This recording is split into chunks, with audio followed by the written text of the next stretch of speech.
Bonjour et bienvenue dans Aux Avant-Postes, l'émission qui cherche un sens au chaos du monde. 27 cadres juridiques différents en Europe, c'est compliqué pour faire des affaires. Alors la Commission européenne en propose un 28e, qu'elle baptise tout simplement le 28e régime. Il est censé offrir aux start-up et petites entreprises un cadre juridique unique, valable sur tout le vieux continent. Et en effet de leur permettre ainsi de gagner en compétitivité face aux concurrents américains et chinois. Mais la Commission prend-elle le risque de court-circuiter les droits nationaux? Réponse avec mes deux invités. Camille Adam, ancien avocat devenu journaliste et documentariste, et Marc Mosset, avocat associé au cabinet Auguste Debouzy. Bonjour à tous les deux. Bonjour. Je vous propose de commencer par écouter la présidente de la Commission européenne, Ursula von der Leyen, qui s'exprimait en mars 2026 et qui nous présentait donc le 28e régime. On l'écoute. EU Inc. met en place un cadre unique pour les entreprises européennes. Il s'agit d'un ensemble de règles simples qui s'appliquent à l'ensemble de notre marché unique qui compte 450 millions de consommateurs. Tout entrepreneur pourra créer une entreprise en moins de 48 heures depuis n'importe quel endroit de l'Union européenne, grâce à un processus entièrement numérique pour moins de 100 € et sans capital social minimum. Alors Marc Mosset, c'est ça l'objectif? Numériser, digitaliser la création d'entreprises? L'idée, c'est d'harmoniser les conditions de création des entreprises dans l'Union européenne. Et c'est une première pierre de quelque chose qui pourrait être plus vaste, un code européen des affaires que beaucoup de juristes, d'entreprises demandent. Donc c'est la simplification dans la création. C'est la numérisation de ces processus de création. C'est une certaine souplesse dans les statuts que pourront avoir ces sociétés, la EU Inc. Et puis, c'est aussi sur le régime de l'insolvabilité, sur le régime des plans d'action pour les salariés, pour l'attractivité, une harmonisation, d'où l'idée de procéder par un règlement qui va s'appliquer donc de manière uniforme dans l'ensemble des États membres et non pas une directive où il faudrait transposer. Donc c'est vraiment l'idée de l'harmonisation, non pas pour se substituer aux droits des États membres, mais de créer un régime optionnel, le 28e, un peu le 5e élément, hein. Mais c'est pas l'amour ici, c'est le droit des sociétés. Donc c'est l'idée d'un régime optionnel que les entreprises, que certains entrepreneurs, notamment les start-up, les scale-up, pourront choisir, pas seulement celles-ci, les PME innovantes, les ETI ou des grands groupes, mais c'est vraiment cette idée de l'harmonisation, de la facilitation pour également attirer des investissements pour les VC, les ventures capitalistes, et donc ajouter à la compétitivité. C'est la suite des rapports l'État, Draghi et de beaucoup dans ce domaine. Camille Adam, ça veut dire que ce régime, ce 28e régime, crée officiellement un statut d'entreprise européenne? C'est ça, il y a un statut d'entreprise européenne qui existait déjà, mais là on en crée un extrêmement accessible. Marc l'a très bien dit, normalement on pourrait créer une entreprise pour moins de 100 € en 48 heures. Et donc c'est un statut qui se veut extrêmement accessible, extrêmement souple, qui ressemble beaucoup à ce qu'on a déjà en droit français, mais cette fois qu'on européaniserait. Mais cette fois il serait optionnel, donc ce ne serait pas obligatoire. Une entreprise pourrait devenir 28e régime, ou pourrait rester dans son statut. Et avoir les deux française, ou de fait, on en reparlera peut-être, mais ça oblige à une forme d'hybridation entre le droit national et le droit européen. Une entreprise française qui choisirait le 28e régime serait obligatoirement sous 28e régime européen, avec son droit national à articuler. Alors, il y a eu plusieurs tentatives.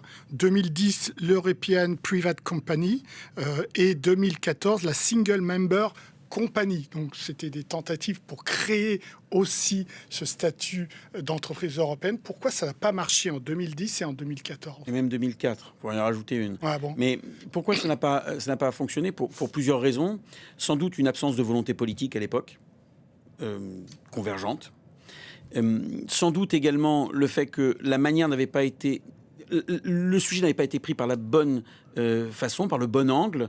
Et là, on est allé chercher avec cette proposition de la Commission quelque chose d'assez simple, qui ne vient pas bouleverser l'ensemble du droit. On y reviendra, notamment la question du droit social. On avait construit une usine à gaz. Il ne faut pas des cathédrales sur ces sujets-là, il faut être progressif.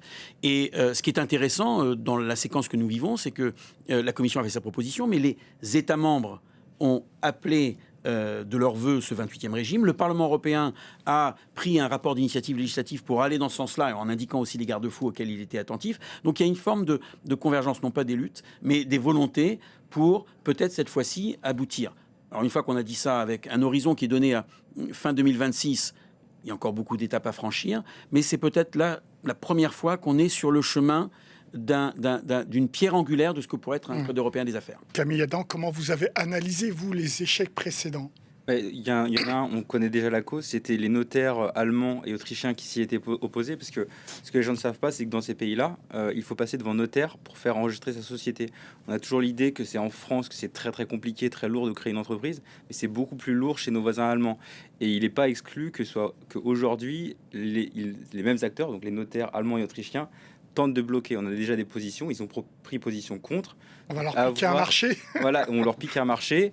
Les Irlandais aussi sont un peu nuancés parce que eux, ils voient bien l'enjeu fiscal qu'il peut y avoir derrière et ça aussi ça fait partie de leur business model. Donc il y a déjà des oppositions en interne. Maintenant, à voir qui va être l'acteur le plus dominant. L'intérêt, si je puis me permettre, c'est que ce règlement, il doit être adopté à la majorité qualifiée. Donc ça permettra, même s'il y a des oppositions, et il y en aura inévitablement, de surmonter peut-être certains obstacles. Alors, parmi les oppositions, je vous en propose une, celle de Leïla Chabi, qui est députée La France Insoumise, présidente d'ailleurs du groupe La France Insoumise au Parlement européen. Et voilà ce qu'elle dit du 28e régime en janvier 2026. On l'écoute. La Commission européenne fait preuve toujours d'une imagination débordante quand il s'agit de saboter les droits des travailleurs et le 28e régime en est l'illustration parfaite. Un droit parallèle, soi-disant optionnel, en réalité imbattable, plus rapide, plus léger, plus rentable, un régime que les employeurs choisiront et que les travailleurs subiront. Avec ce 28e régime, les entreprises pourront contourner les règles nationales, choisir le droit le plus faible et organiser la course au moins-disant social et fiscal qui tire tout le monde vers le bas. Camille Adam, là, la charge est claire et directe, non ? Elle est claire et directe, mais je pense qu'elle soulève les bons enjeux et les bonnes questions. Parce que, effectivement, en l'état, le projet de texte qu'on a sous les yeux, que la Commission nous a présenté, il est plutôt inoffensif, sauf sur une clause dont on pourra peut-être reparler tout à l'heure. Mais ce qui nous intéresse, c'est les briques potentielles qui se surajouteront. Là, on a la première version du texte, mais dans plusieurs années, on aura une deuxième version, une troisième version. Et là, il est probable qu'on rajoute une brique fiscale, une brique sociale. Et c'est peut-être là que la vraie question, elle pose la question du dumping, en fait, du dumping réglementaire, du dumping fiscal, du dumping social se posera. Et je pense que c'est bien, voire nécessaire de politiser la question dès maintenant, parce que c'est pas anodin. Un droit optionnel, ça n'existe pas aux États-Unis. Il n'y a pas un droit fédéral optionnel. Le droit fédéral, il s'applique. Là, on crée quelque chose qui est un ovni juridique. C'est assez étonnant et je pense que ça mérite d'être politisé. Marc Dossé. Alors, les questions qui sont posées sont des questions qui sont dans le débat public, effectivement. Il y a une vision un petit peu idéologique de la part de la présidente du groupe La France Insoumise. Le droit, c'est de la politique. Par construction, il y a du droit, il y a de la politique, il n'y a pas d'illusion à se faire à cet égard. Mais le texte n'a pas la portée que cette députée suggère.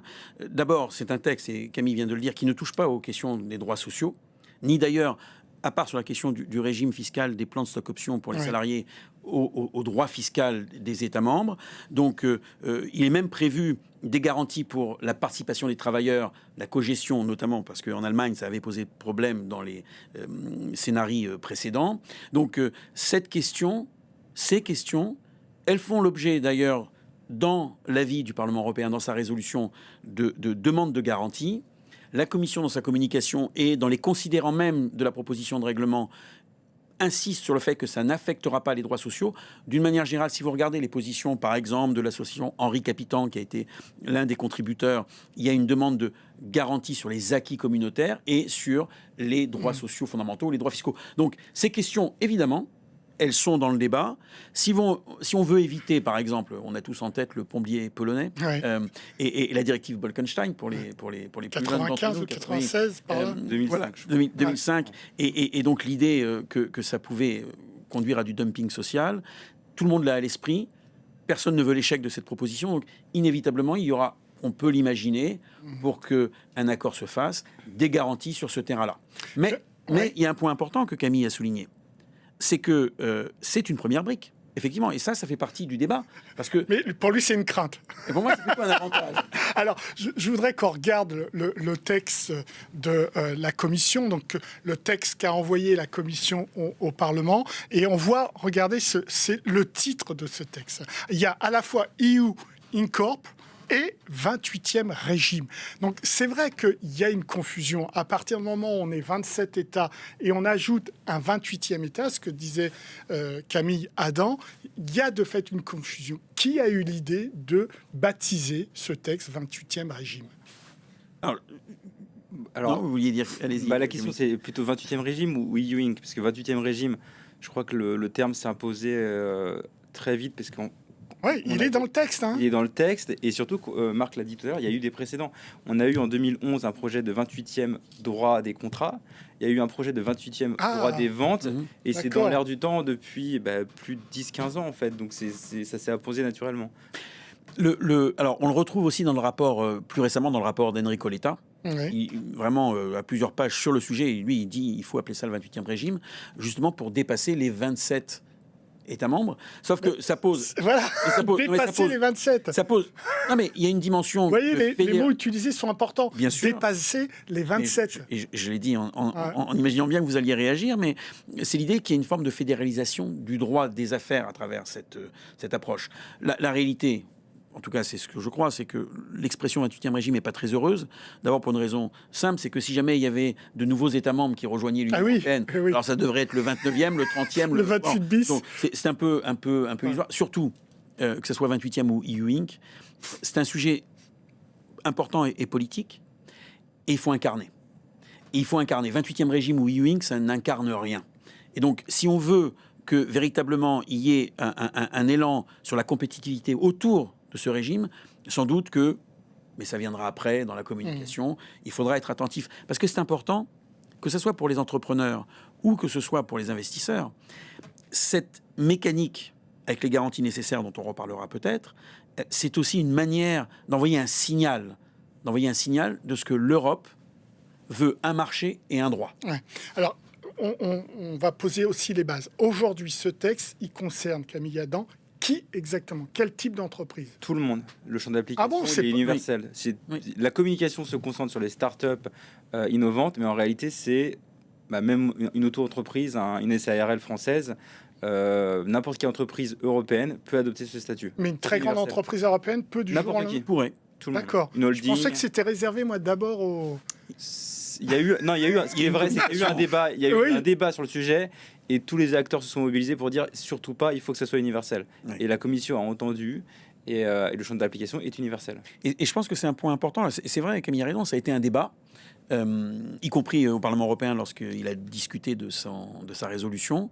Et j'ai tendance à penser que c'est bien que ce soit un régime universel, même si on peut imaginer que ce seront plutôt les startups scale-up qui s'en empareront pour d'évidentes raisons, parce qu'il est assez conçu plutôt pour ces entreprises-là, mais une PME, une ETI, qui serait une PME ETI industrielle, pourrait tout à fait décider, pour des raisons transfrontalières ou de facilitation de son commerce, adopter ce régime. En fait, c'est un régime qui s'inspire ou qui s'adosse à la liberté d'établissement. C'est une des grandes libertés de l'Union européenne. C'est ça la logique du 28e régime. Alors c'est vrai que parmi les arguments, il y a le fait qu'un tiers de nos grandes start-up quittent l'Union européenne pour les eaux plus claires américaines. Et donc, est-ce que vraiment vous avez le sentiment tous les deux que ça va les retenir ? Moi, pas du tout, parce que quand on regarde, mais dans les documents du Parlement européen, qui étaient en faveur du 28e régime, ils listent les obstacles des PME à leur développement. Cause numéro 1, le financement. Cause numéro 2, l'énergie. Cause numéro 3, le manque de main-d'œuvre. Et après, l'obstacle réglementaire, c'est-à-dire le fait qu'il y a un droit national, ça arrive beaucoup plus bas. Donc ça, je pense pas. Et aux États-Unis, il y a aussi l'idée que en France, que le marché américain est un marché unique intégré. C'est pas vrai, c'est un État fédéral. Il y a 50 droits différents, plus le 51e qui est le droit fédéral. Il y a un droit fiscal dans chaque État, il y a un droit des sociétés dans chaque État. C'est pour ça qu'on parle de Delaware, c'est qu'il y a un droit des sociétés différent. Et les États-Unis, pour ceux qui ont travaillé aux États-Unis, n'est pas un pays connu pour sa simplicité juridique. Il faut une armée d'avocats pour faire du... Et chaque entreprise américaine n'y coupe pas. Quand ils s'installent dans un État américain, ils doivent recourir à un avocat local, parce qu'il y a des spécificités. En Europe, c'est pareil, mais on nous fait croire, on intériorise de manière comme un complexe d'infériorité que notre droit est plus complexe que le droit américain. C'est plutôt faux sur le plan juridique. Alors, première question, est-ce que ça va bénéficier véritablement aux startups, aux scale-up, aux licornes? Je pense que ce sera un élément supplémentaire pour effectivement favoriser leur création et les retenir, y compris attirer les investisseurs qui trouveront dans cet outil quelque chose d'assez souple et d'agile. Donc je pense que ça sera un outil utile et important. Deuxième point, c'est vrai qu'aux États-Unis, c'est pas toujours facile de faire du business, mais il y a quand même une facilité de création de l'entreprise. Et après, il y a une diversité des droits dans les États fédérés, mais il y a une simplicité, il n'y a pas de 36 formes de société. Et donc, c'est assez simple de créer sa société aux États-Unis. Mais j'ai envie de dire, pour une fois, si les États-Unis étaient effectivement plus compliqués que l'Europe, profitons d'être plus simples. C'est-à-dire que si, pour une fois, on pouvait, nous, prendre, alors, le lead, j'aime pas l'expression, mais être en avance sur la façon de régler ces questions-là, ce serait tout bénéfice. Juste un exemple, je regardais avant de venir, sur les modes de création des entreprises, notamment comme en France, la SAS, en Pologne, en Estonie, en Finlande, en Allemagne, en Espagne, ils ont tous essayé, tous les États essayent de faire quelque chose, et à chaque fois c'est différent. Et on voit bien qu'il y a un effort convergent, de dire comment on facilite la création de l'entreprise. Pourquoi ne pas se dire, sur cet effort convergent des différents États membres, ayons un modèle simple, 48 heures pour quand même vérifier un certain nombre de choses, moins de 100 €, pas de capital social, c'est simple et tout le monde peut le faire. Alors qu'est-ce que je gagne si je le fais? Est-ce que je gagne uniquement dans le fait que ça m'a permis de créer une boîte en 2 jours avec 100 €, ou est-ce que je gagne aussi sur ma politique sociale, sur ma politique fiscale, sur ma politique commerciale, Camille Adam? Pour l'instant, vous gagnez juste une carte de visite avec un drapeau européen. D'accord. Non, mais ce qui est important pour vendre au fonds d'investissement, c'est vrai que je suis d'accord, il y a une forme de marketing. Pour l'instant, c'est beaucoup du marketing. Mais effectivement, pour moi, c'est vrai que le vrai enjeu, c'est les briques futures. Et après, peut-être, ce qu'on peut évoquer maintenant, c'est qu'il y a quand même une clause qui n'est pas anodine, c'est que dans le projet de texte que la Commission nous a soumis, il y a un article 103 que j'invite les gens à aller voir, qui s'appelle « Liste de pratiques interdites pour les États ». Et donc, cette fois, c'est un règlement qui va dire aux États les clauses de localisation, de territorialité, qui en général sont le b.a.-ba du fléchage pour faire une politique industrielle, sont interdites ou ne peuvent pas être opposées aux sociétés de 28e régime. De même que les clauses de non-délocalisation, dont on se sert par exemple pour contrôler les investissements étrangers, sont... Alors c'est ma lecture, peut-être que les téléspectateurs ou les juristes auront une lecture différente, mais ma lecture, c'est que ces clauses de non-délocalisation seront interdites par ce 28e régime. Donc à mon avis, là, on a déjà une clause potentiellement toxique, et c'est là que quand on voit que le champ d'application du texte il est universel, on voit très bien quels sont les acteurs qui pourront être conseillés et invités à prendre ce régime. Une réponse rapide, Marc Mossé. Rapide. Alors, d'abord, 2 tiers des entreprises en 2024 disent que la question des pratiques contractuelles légales, c'est un obstacle à l'agilité. Donc, ça répond en partie à cette question. Sur la clause, là aussi, je n'ai pas la même lecture inquiète ou pessimiste que Camille. C'est une vigilance. Mais l'idée de cet article, c'est comme il s'agit d'un règlement d'harmonisation, et que c'est un régime optionnel, mais qui va être obligatoire pour les États membres. C'est-à-dire qu'il est optionnel pour les entreprises, mais les États devront le respecter. C'est d'éviter qu'il ne soit, par des dispositions nationales, remis en cause, et donc qu'on refragmente.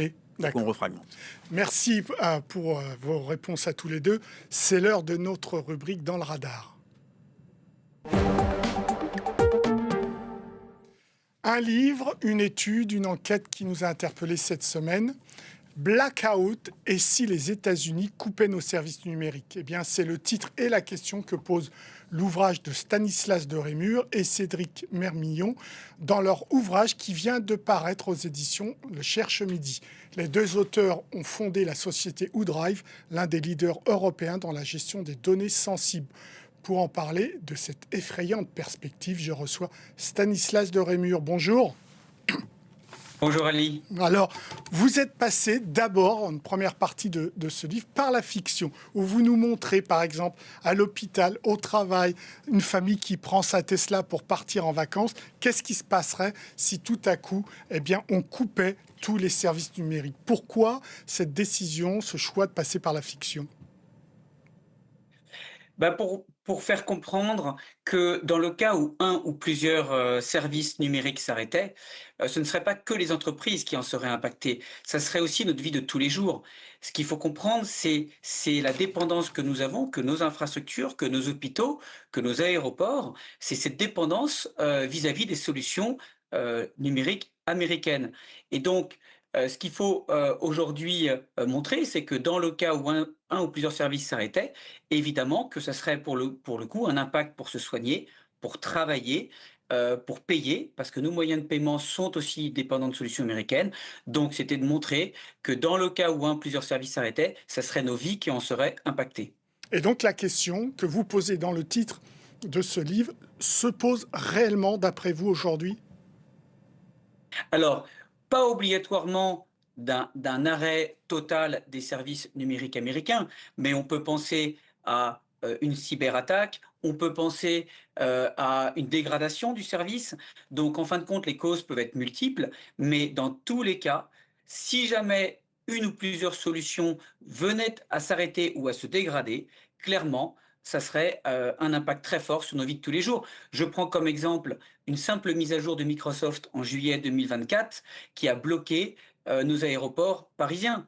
Donc oui, ce n'est pas de la fiction, ça peut arriver, que ce soit une cyberattaque ou que ce soit une décision délibérée d'un gouvernement étranger. Donc vous prenez l'hypothèse d'une décision délibérée du président Trump qui considère que la concurrence n'est pas juste entre les États-Unis et l'Europe et décide tout à coup d'obliger ces grandes entreprises à couper les mises à jour de leurs serveurs, c'est ça?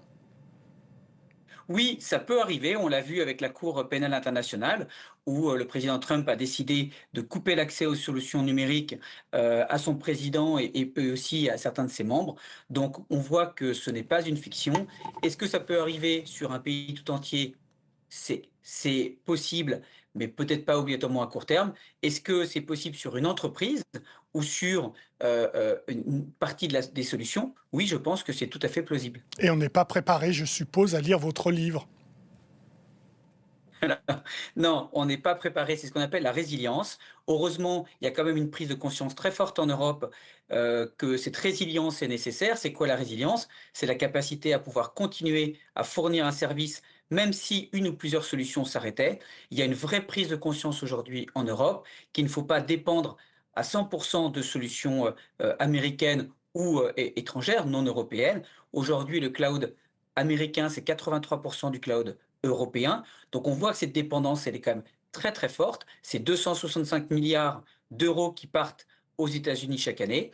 Il faut rééquilibrer ce rapport de force et faire en sorte de faire émerger en Europe des sociétés qui seront capables de fournir un service aussi bon, et c'est déjà le cas aujourd'hui, aussi bon par rapport aux solutions américaines, mais qui permettront surtout à l'Europe d'être moins dépendante, moins résiliente, enfin plus résiliente vis-à-vis des solutions américaines. Alors c'est vrai, la prise de conscience, on la sent depuis un certain nombre d'années.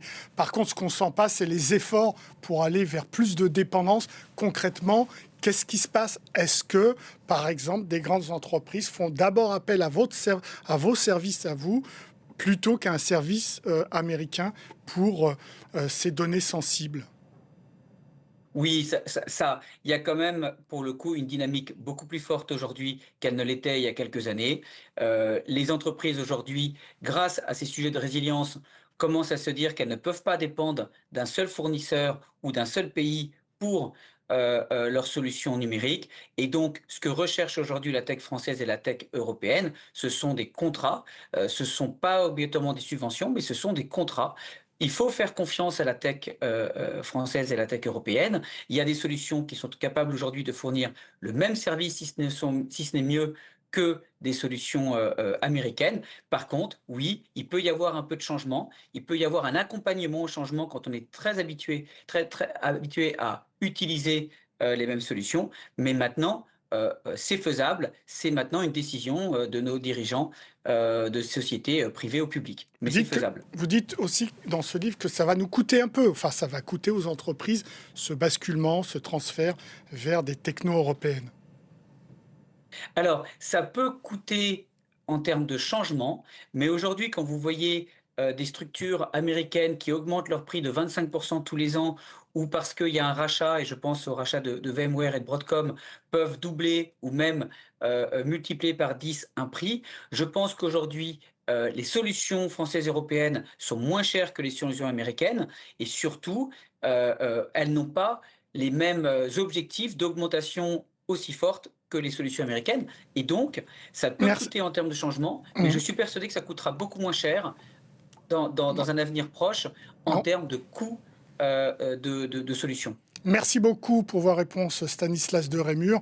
Aux avant-postes, c'est terminé. Vous pouvez retrouver cette émission sur france24.com, sur nos réseaux sociaux et sur nos podcasts. Au revoir.